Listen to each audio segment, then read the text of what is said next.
Hey, it's me, Kimberly B, with just a little bit of talk therapy today. We know that October is National Domestic Violence Awareness Month. So today, I just want to talk a little bit about what domestic violence may look like and some things that we can do. So, not going to be with you very long, but I just wanted to be able to share so that you can share also. All right, so the first thing that we want to talk about is, of course, the one that we're familiar with is the physical abuse. Physical abuse. So that could be many things from slapping and hitting, biting, snatching, and choking and punching. Any of those things is unwarranted behavior from a loved one. So we definitely want to be aware, of the physical abuse and certainly not tolerate any of that, right? And we have economic abuse. So this is like withholding funds, withholding money, rationing your loved one, just rationing the money, or sometimes one of the partners may want to stop you from getting a job because this is like a sense of independence.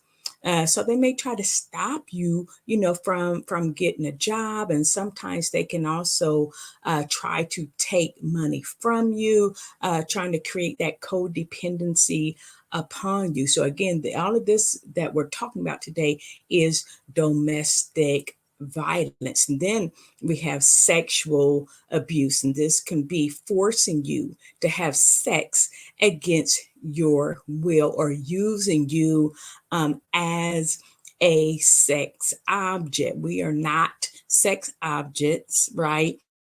And we do have a voice, and true love will certainly respect one another.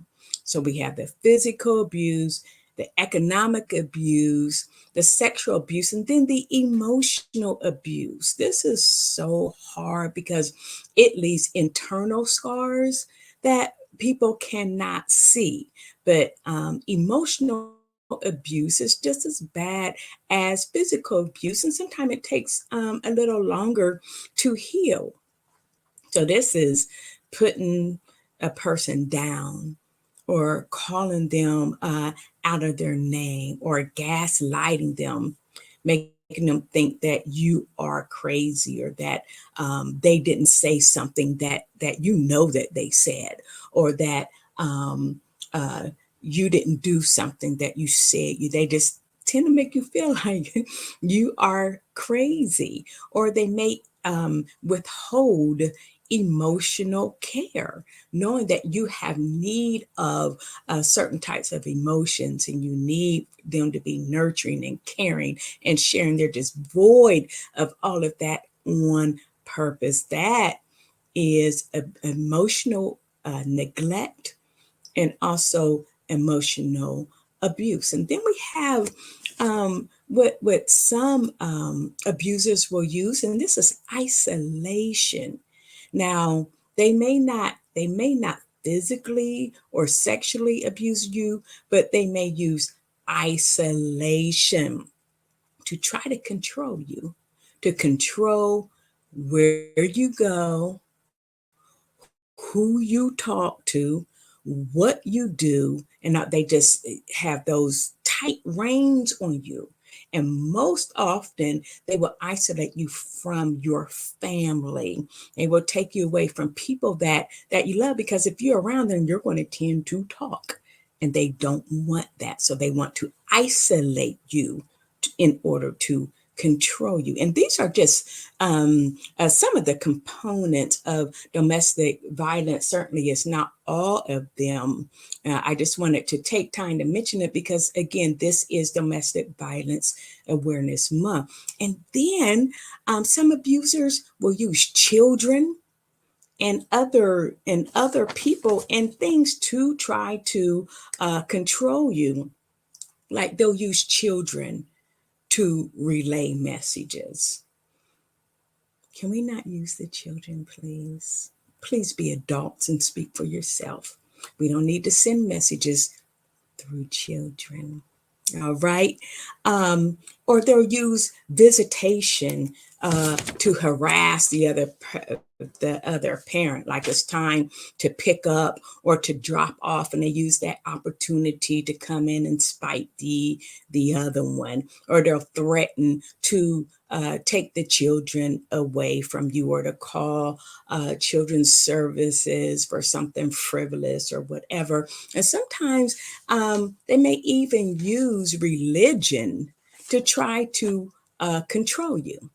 All right, so those again, it's just some of the components of domestic violence. So I am grateful on today because I am not just a survivor of domestic violence in my previous relationship, but I am a thriver. I am a testimony of life after abuse. So I'm definitely grateful having come through that. But if there is one thing that I would take from everything that I went through, if it was just one thing that I had to say, I would say to certainly do not suffer in silence. Ladies and gentlemen, because men get abused too. And I know it's more embarrassing for a man to be abused by a female than vice versa. But I'm telling you, your voice is your power. Talk to somebody, anybody. Do not suffer in silence, because what we do is we end up empowering our abuser, because they feel like, if we're not telling anyone, no one knows about it. So that's a license for them to continue to abuse us. So we don't want to perpetuate this cycle at all. We have to stop the abuse for ourselves and also for our children. So remember, your voice is always your power. If you are being abused, you tell somebody. So that was my number one takeaway. And then we have to know our worth too, because sometimes, like I had said before, they will use name calling, emotional abuse, gaslighting, and all of that to make you feel like you have no worth, and that you have no value, and that you actually deserve what you get. But we have to know our worth. We have to know that we actually deserve better. We actually deserve we deserve to be treated with human kindness. First of all, right? We deserve better. You deserve better. You have value, you have worth, and most of all, you certainly have a voice.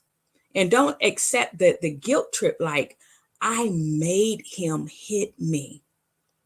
If I would have just, did what he said or did what she said, she wouldn't have got upset and hit me. Listen, they're responsible for their own behaviors. Can we let people adult? Let them adult. Everyone is responsible for their own behaviors. Nobody can make anybody do anything. You are responsible for your own behavior. So don't accept that if I just would have been quiet, or if I would have did what they said, then they wouldn't have hit me. Do not accept that. That is not your bag to carry. Okay. And then we definitely have to do our homework. If you are in an abusive relationship, you may feel like you have nowhere to go, because perhaps in that city, you don't have family. But do your research. There are places for you to go. If you are in Columbus, Ohio, we definitely have choices. All right. And that number is 614-224-4663. Choices. And then contact the domestic violence hotline. And that number is 1-800-799-7233. But do your own research. I don't ever want a person to feel like they're stuck. It may feel like you're stuck, but you do have choices, you have options, and it may not be what you want it to be, but it is an escape plan so that you can begin again. All right, you must put a safety plan in place because no one wants to just live a life of abuse. Put a safety plan in place. Okay. And then you have to know without a shadow of a doubt that you can begin again. I don't care if they stopped you from getting a job. I don't care if they withheld money from you. I don't care if they didn't want you thinking on your own. Today is a day of new beginnings. As long as you are inhaling and exhaling, you can begin again. And you can be better than the former. I said, I am a survivor and a thriver of domestic violence. I couldn't imagine myself to be where I am today when I was going through because I was stripped of all of that self esteem and self concept. But as long as you're breathing, you can begin again. Do not internalize the negativity that is coming by way of your abusers because that serves a purpose. It's supposed to strip you.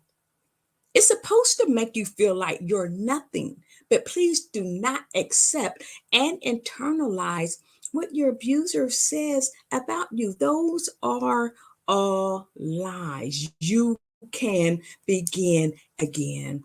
And lastly, just remember this, that your abuser is not mentally well. Okay? Your abuser is not mentally well. I don't want you to think that the abuse is all about you because the abuse would be about anyone that they would get because they're the problem. They're the one with the mental illness. It's not you. You're just the target. All right. So do not take ownership of their behavior. All right. It's all about them. They need help, but you need to get out. They need help, but you need to get out. All right, so that's just a little bit I wanted to go over with you all. I love you all immensely. I am Kimberly B, the owner of Healthy Emotes Counseling Services. My office is located at 1011 East Jenkins Avenue, Columbus, Ohio, 614-669-5114. And I certainly want you all to be safe. All right, and until the next time, create a wonderful day.